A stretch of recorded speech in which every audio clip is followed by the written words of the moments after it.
Today we are going to discuss about our body fluid compartments. So first we need to understand what is this extracellular fluid, intracellular fluid, so that next we can further move on to this. So what is actually extracellular fluid is mainly containing the plasma, plasma which is present in our blood. So plasma along with our interstitial fluid. Interstitial means the fluid which is present in between our cells. So this constitute our extracellular fluid, and in the name itself you can understand about intracellular fluid. Intracellular means inside the cell. So yeah, intercellular means inside the cell. So let us see this body fluid compartment. So mainly water is the most abundant one. About 60% of our body is only water. You can imagine we are in watery, like our inside our body whole it is water. So the extracellular water is mainly non-circulating part, and it's interstitial fluid. The major component of a plasma is water. So it is also present as intracellular water. Means what they mean to say is extracellular water is non-circulating, that is constituting mainly interstitial fluid and plasma. And even we have also means they're saying even intracellularly also we are having water. And next, but the extracellular fluid which is around the vascular system and lymphatic system is circulating, and plasma have more proteins, and also interstitial does not. This is very important. In plasma we know we mainly have the plasma proteins which can't cross the barrier, so except that all can easily pass through the capillary membranes and mix with the interstitial fluid. So always remember that plasma and interstitial fluid are always mixing because of very thin capillary pores in between the plasma and the interstitial fluid, but the proteins which are present in the plasma only they can't come out from those filters. And remember that interstitial is just plain fluid, it doesn't contain any kind of proteins. So interstitial is known as ultrafiltrate of plasma. This is very important point, because from plasma ultrafiltrate means taking all the ions, taking everything, just that fluid is our interstitial fluid. So the total body weight is divided into, like, total body water is about 60%, that is both intra and extracellular, and 40% it is dry weight. So the young female, now let us say about one young female, she have less water because the female have more adipose tissue. This we need to remember, means more fat cell, less water. So female, be careful, drink more water. And intracellular is 2/3 larger, and extracellular is about 20 liters or 20%, and it is smaller. So remember that intracellular fluid is about 40%, and extracellular is only about 20%, and that is about 2/3, here I think 1/3. So in cells there are mainly potassium, magnesium. We know inside the cell they are rich in potassium, magnesium, organic phosphate components, right? And yeah, and one more thing, extracellular, as we said, 20%. In that 20%, again our interstitial is of 3/4 and our plasma is of 1/4. And the proteins are negatively charged, we know. So mainly organic phosphate, and also we contain in the cell some components like AMP, ATP, ADP, all the six. Next, extracellular fluid mainly contains sodium, chlorine and bicarbonate. Sodium, chlorine are outside more because our cells are swimming in a sea which is salty sea. We know this contains mainly NaCl, sodium and chloride, that is our extracellular right fluid. And intracellular, we have mainly potassium. So capillary membrane is between the interstitial fluid and the plasma, and it is highly porous. So the sodium and chlorine are equal in the both interstitial and plasma fluid, right? So but between the interstitial and cell there is no easy movement, that we need to remember, because we know the cell is selectively permeable. It is made up of lipid bilayers, so only lipid soluble substances can enter, and charged particles, highly charged molecules or high weight molecular weight molecules, they can't easily cross the membrane. So the amount of water which is present in any compartment is directly proportional to the osmotic gradient. So when solute increases more in the extracellular fluid, the intracellular fluid is sucked into the extracellular fluid. This is very very important point to understand all our upcoming part. So solute, for example, if we take sodium, because our most important solute in our lectures everywhere is sodium. So for example, even others are there, but let us discuss about sodium. So always remember that wherever the sodium goes, water follows it. That is like a hutch dog. Hutch dog, we say whatever we say, wherever we go it follows it. The same like a sodium, wherever the sodium goes. Actually we know sodium is more in the extracellular fluid. For example, if the sodium by any chance goes into the inside of the cell, that is intracellular, sodium sometimes go inside because inside proteins are negatively charged and they attract more sodium.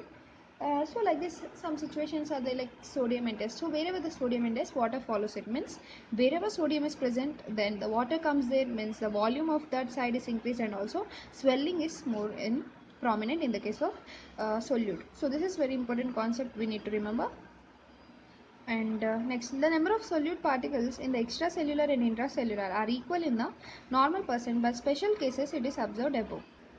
So here you can see 290 to 300, that is 287. It is the osmolarity of extracellular fluid. Extracellular fluid osmolarity, here R we need to remember that osmolarity is 287 milliliters. So the normal osmolarity of water is 0. And water moves along the direction of solutes, yeah, that's what we are saying. So the intracellular water mainly moves towards the extracellular water, and it expands the intracellular shrinking, and it is continues to move until they balance.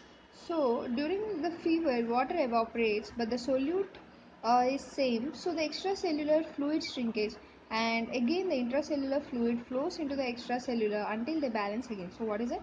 During fever, actually water evaporates, means the water get lost from our skin or by any other means, but the solute is same. If solute is same, then the extracellular fluid shrinks, because shrinks means it is not shrinking, it is about the volume is decreased because of evaporation, and again the intracellular fluid flows into the extracellular fluid until they balance again. So if more water in the extracellular fluid, where the osmolarity is dropped from 300 to 280, so now water moves from the extracellular to intracellular until they balance. So this is like a balance mechanism, either in intracellular or extracellular. Whenever the water is decreased, they just adjust themselves to be equal. So pure water have no osmolarity, and that is isoosmotic or isotonic saline is same component of like NaCl, which is present in our body, that is about 300 osmolarity. So the saline which we give in the hospital, that is like isotonic. So whenever the isotonic solution is given, it stays equal, because they are equal. And if NaCl is 150 in saline, it is half saline or hypertonic saline. We are saying normal osmolarity of NaCl is 300, but it is half, then we call it as half saline, or also called as hypotonic saline. So you can see isoosmotic is similar to our body. As we said, our body osmolarity is of 300 milliosmoles. So iso means isotonic means milliosmoles, same 300. Hyper means it is double, 600. And if hypotonic means it's half, 150. So here you can understand about this. So the normal osmolarity of both plasma and interstitial fluid is about 300. That's what we are saying. So the first saline enters the blood and then pass to the interstitial fluid. So whenever we give to a patient a saline, so first that saline, where it reaches, you can easily understand now, it reaches into our interstitial fluid, or nothing but our extracellular fluid, because we know our blood is present either side of our extracellular fluid. So the blood, it has the plasma and also our interstitial fluid. So these both are extracellular. So whenever we give any venous saline, then it first enters into the extracellular fluid. So first we can see here, when hypotonic solution enters, the osmolarity drops in the extracellular. Hypotonic means what we are saying now, means of lesser osmol, means the solutes are low here. So whenever in extracellular fluid the solutes are low, in extracellular, now you can understand, whenever it is high it attracts water, whenever it is low means what happens, the water enters from the extracellular to intracellular. Yeah, here there is slow, so the water, now wherever the solutes are more, their water is more. So now here hypotonic means solutes are less, so now water starts moving from extracellular to intracellular, and our intracellular osmolarity also goes down, but the volume, yeah, intracellular osmolarity also goes down, because it is that extracellular fluid is now hypotonic, means half of its solutes are only present. Because of this, now intracellular also becomes half of it, but only the volume is increased, means the the amount of water which is coming towards the intracellular increase. So the volume is increased, and initially the extra and next intra, means initially the volume is more in the extracellular, right, but later, because of this hypertonic solution, now intracellular becomes highly voluminous. So when this is the first situation, so here RBC gets swell up, because it's RBC means intracellular, right? So here the cell gets swell up in the case of first, if we give hypertonic solution or hypotonic, yeah, saline. And next let us see, whenever we give isotonic solution, isotonic means it's of same. So what happens, in this osmolarity remains the same in the intracellular, but just the extracellular volume expands, that's it, because we are giving now extra fluid, so the volume expands. So the osmolarity of intracellular of RBC is also 3 to 100, and there is no change in RBC now in this case because there is isotonic, but only the extracellular fluid volume only increases. And next let us see the third part. Here when we give the hypertonic solution, hypertonic means what? It is having more solutes. If more solutes, it attracts water. So now water start moving from, now you can easily say from intracellular to extracellular, right? So the extracellular, so water goes into extracellular from intracellular. So now what happens? The extracellular volume is increased, and here what happens? RBC gets shrink, because here the cell that whenever we talk about any cell means it is having intracellular fluid. So now as we are saying from intra to extra the fluid is coming, now the intracellular fluid is decreased, means RBC gets shrink in this case. So the volume of intracellular and extracellular fluid mainly depends on the solute particles. So the number of osmotic active particles concentrated is known as mainly osmolarity, and units are milliosmoles per liter. So the number of osmotic active particles per kg, that is the milliosmoles per kg, this is known as osmolality. Liti means kg, riti means liters. Milliosmoles per liter means osmolarity, riti R. Here liti L means milliosmoles per kg. So now let us see what is steady state. It is equilibrium in the extracellular intracellular fluid, and it is not having any net flow. It is steady state only we can understand, that is equilibrium state. It is not having any kind of net flow. So where osmolarity Dt is equal for both. So now let us see volume contraction. It is nothing but the volume of extracellular. So very important, volume contraction means whenever the extracellular fluid volume is increasing. It is not concerned with intracellular. Even volume expansion is also referring our extracellular, but not in. You can see here the both the volume contraction and expansion are not referred to intracellular fluid. The volume contraction and expansion are only referred, it is considered for the extracellular fluid. So volume expansion means the volume of extracellular fluid is increased. Both are same. So now let us see osmolarity. Osmolarity is hypoosmolar, normosmolar, hyperosmolar. Osmolarity means we know milliosmoles per liter. So hypoosmolar, normosmolar, all these conditions are related to extracellular only. Whenever we say there is hypoosmolar means referring to extracellular. Whenever we say normosmolar means the extracellular fluid is normal. Whenever we say hyperosmolar means more solutes are present in the extracellular. So this will mainly refer about extracellular fluid. So now let us see some of the examples of isotonic volume expansion. So first, before knowing that, we need to see what is this hematocrit. Hematocrit is the volume of blood which is occupied by the RBC volume. Means the volume of blood occupied by RBC, means in blood how much RBC is present, means how much RBC is occupying in the blood. That is what we need to know now. Other than that, all is plasma, right? So the RBC cells which are present in our blood, that we need to find out. So when extracellular fluid is increased, then the hematocrit decrease. So this is what, because when extracellular side it is increased and the hematocrit decrease, and when hematocrit increase, when RBC increase, it is about in this case in isotonic volume expansion. Actually once let us understand, isotonic volume expansion means same kind of fluid is getting acted upon. So what happens now, extracellular fluid gets its only volume increases, but the solutes are same. So whenever the extracellular volume increases, then the hematocrit decreases, because you can understand there is more volume means the amount of RBC which are present are very low at the some site, right? So whenever the hematocrit increases, when the RBC increases, yeah, of course, hematocrit, because you know hematocrit is directly proportional to RBC. So when RBC increases, of course, hematocrit also increases. So actually normal values of hematocrit are 0.4 to 0.5, 0.4 in males and 0.5 in females. So when isotonic solution is added, the hematocrit reduces because of increase in the blood volume, right? And the plasma is less concentration, so the BP increases. Means now, as the plasma is of less concentration, BP increases. Why blood pressure increases? Because we are saying now more fluid is present in extracellular. Blood is also in extracellular compartment. So here the plasma is now less concentrated and BP is increased in the case of isotonic volume expansion. Now let us see about isotonic solution loss. Once means isotonic volume contraction. Now let us see about second case is about isotonic volume contraction. Means as we said, volume contraction is mainly related to the extracellular fluid. Means now the same amount of water is added, but contraction. Yeah, you can see here the volume of extracellular fluid is increased. Yeah. So here now what happens is in diarrhea and vomiting. So now we are discussing about isotonic solution loss. Actually, you can say isotonic volume contraction is greater than isotonic solution loss. Means we can only see this contraction when compared with this loss. So you can see here in diarrhea, vomitings, hemorrhage or isotonic urine. All these conditions what happens is actually are fluid is lost. Urine osmolarity is same as blood osmolarity, and isotonic urine same osmolarity, but the volume decreases. Isotonic solution decrease in the extracellular, volume decreases.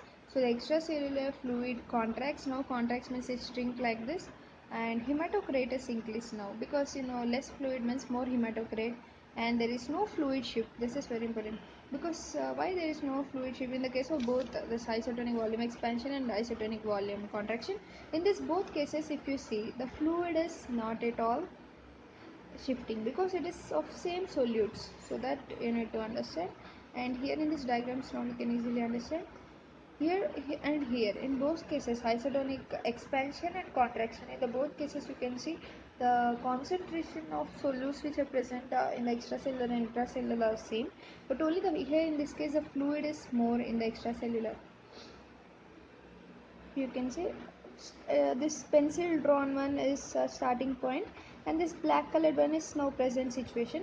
So before it is like this, and now you can see the volume has expanded in the extracellular fluid when compared with intracellular fluid, and here you can see the volume is contracted in the extracellular fluid because the fluid is lost now from the extracellular fluid, so the volume is contracted by the same concentration of solutes. And next we will see third one is Manitobal hypertonic fluid. So now we will see the condition whenever we give mannitol, which is a hypertonic fluid, means it is having more solutes, and whenever a person eats salty chips, there is lot of salt in it, adding more solutes. Then what happens? The extracellular fluid increases because already the volume increases and also its hypertonicity, that is solutes are increased. So both are increased in osmolarity and the volume of osmolarity is increased, but the volume of intracellular fluid is decreased now because the water shifts from intracellular to extracellular, so the volume of extracellular fluid increases and fluid transport from intra to extracellular, and hematocrit decreases. When the fluid increases, hematocrit decreases due to the extracellular volume is increased, and the hematocrit decreases, RBC reduces, and the cell shrinks now because it comes outside. So the plasma proteins are also decreased, and the hyperosmotic volume expansion, this is called as hyperosmotic volume expansion, and that is because the volume is expanded in the extracellular fluid and intracellular fluid volume is decreased. And arterial blood pressure also increased because now in extracellular fluid there is more water or more fluid, so it increases. But here you see this is isotonic solid loss, means in extracellular as water is less, then BP is also less. So that is what we need to correlate and understand. And hyperosmotic.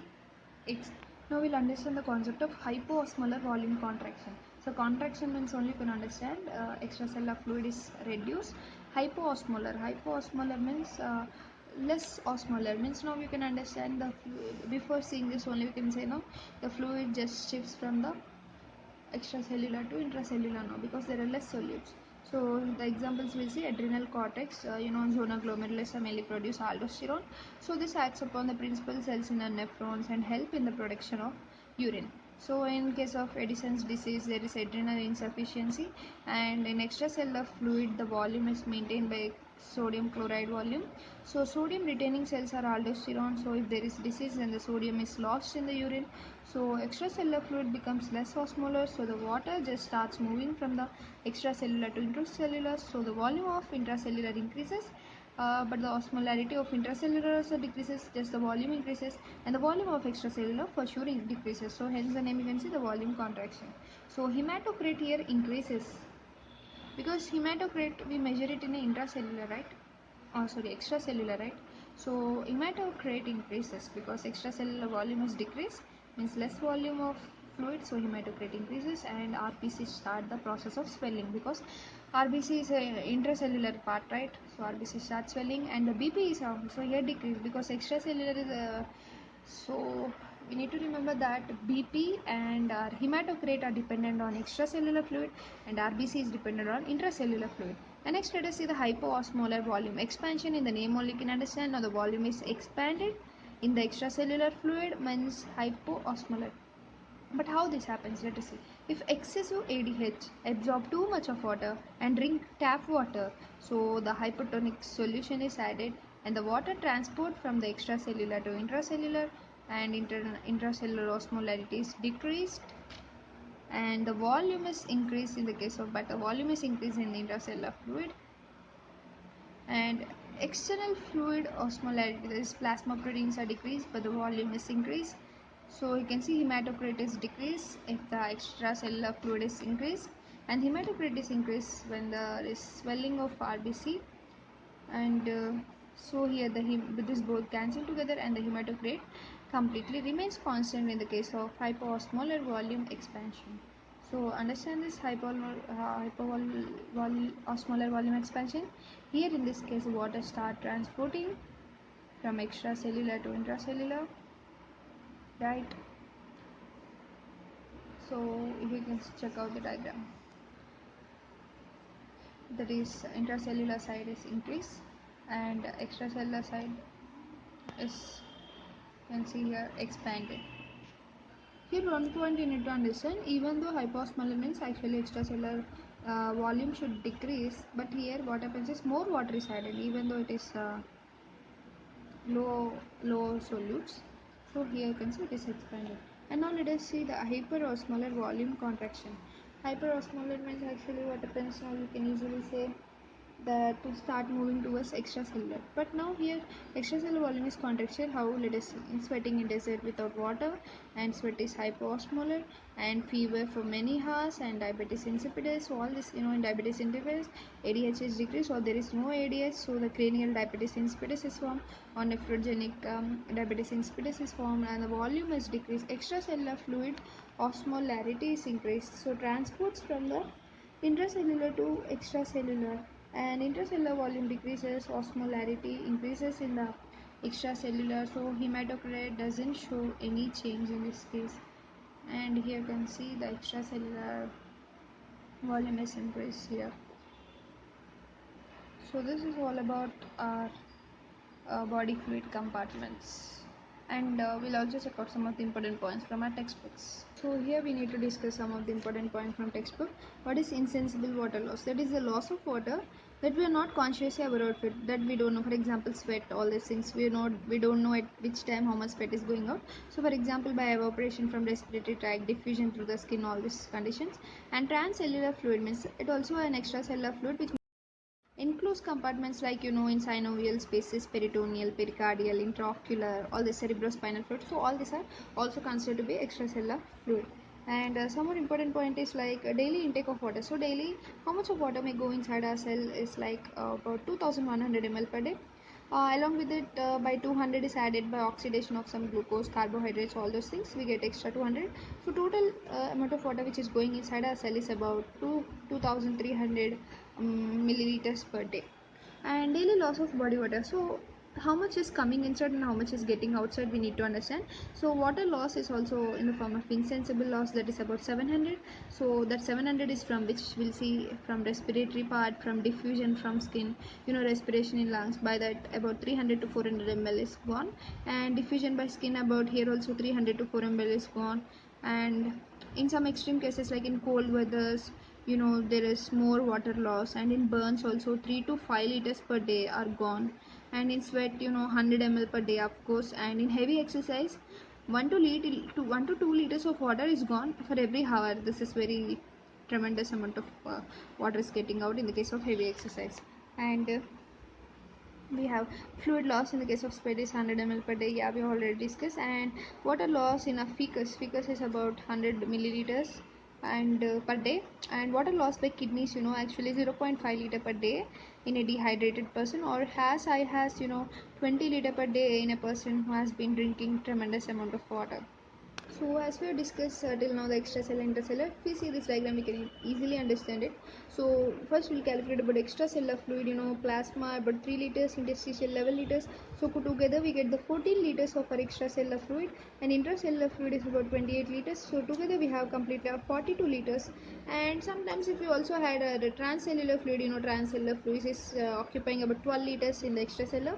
So if we also include transcellular fluid, then the total fluid in our body would be about 54 liters. But in most of our textbooks transcellular fluid is excluded, so our extracellular is only about 14 and our intracellular is 28. So together we get about 42 liters. This is a standard value of a fluid which is present in our body. So transcellular is excluded, even though you can remember transcellular is about 12 liters. And now let us see about the blood volume. Actually, total water is 42 liters, right? That is both extra and intra together. So blood is taking part both in extra and intra, because you can understand RBC is a cell. So inside cell we have intracellular, right? And extracellular is a plasma fluid. So remember that the blood is containing both extracellular and intracellular, that is about 60% plasma and the 40% RBC. So blood in a healthy person is about adult healthy person is about 55 liters, right? And next, hematocrit, as I said, in males is about value is 0.40, and in females it is about 0.36, and in the case of anemia it reduces up to 0.10, and in case of polycythemia it reduces up to 0.65. And remember that ionic composition of plasma and interstitial fluid, our plasma is slightly positive and our interstitial fluid is slightly negative. So this thing, if you remember, it's more than enough for. And also remember that also cells contain large amount of protein and almost 4 times as much in plasma. So proteins are present in our plasma fluids which are negatively charged, they can't cross the capillary membrane. So we also have plasma 4 times present in a intracellularly, that also you need to remember. And indicated dilution is a method of measuring the volume of fluid compartment, and this method is mainly based on conservation of mass principle. So you can see the formula here to find out the volume B. We do this formula volume A into concentration A by concentration B. So all this are used to find out in sums. And measurement of total body water can be done by antipyrine or radioactive water, and also by deuterium.